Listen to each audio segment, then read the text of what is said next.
kahimtang sa panahon ng latest news. Diyan sa tuloy niya ang Pag-asa Mactan, pinagi ni Ma'am Ana Dumdum. Ma'am Ana, good morning. Yes sir, good morning. Good morning sa tanang paminaw. Mao kini atong latest weather forecast karong adlaw.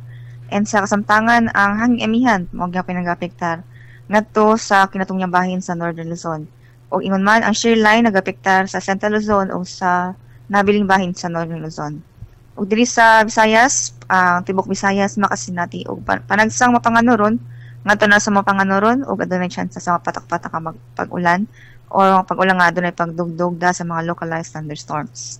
Ug para sa hangin ug sa kadagatan, ang tibok Visayas makasinati og hinay ngadto sa kasarangan nga hangin ug ang kadagatan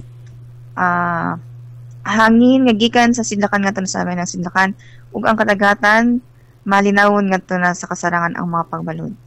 Og diri Sugbo ang kadagatan na ay paghunas inig alas 8:25 sa kabuntagon adunay gatastuon nga negative 0.34 meters og naay pagtaob inig alas 2:45 sa kahaponon og aduna kini kinason nga 0.81 meters. Og sa temperature forecast para sa Metro Cebu aduna ni siya mga gina-estimate nga naa sa 25 ngadto na sa 31 degrees Celsius.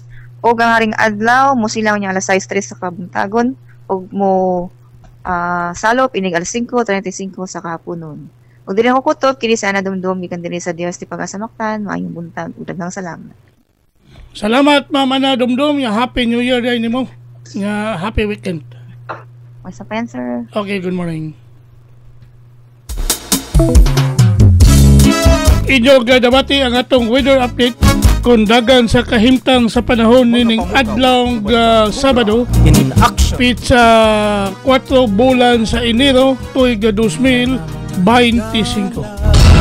Salamat ni Ma'am Ana Dumdum, ang atong weather specialist gikan sa Pag-asa Mactan.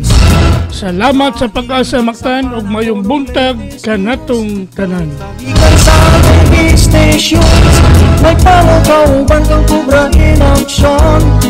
Panahon ka o paminaon, sa'yo sa kabuntagon.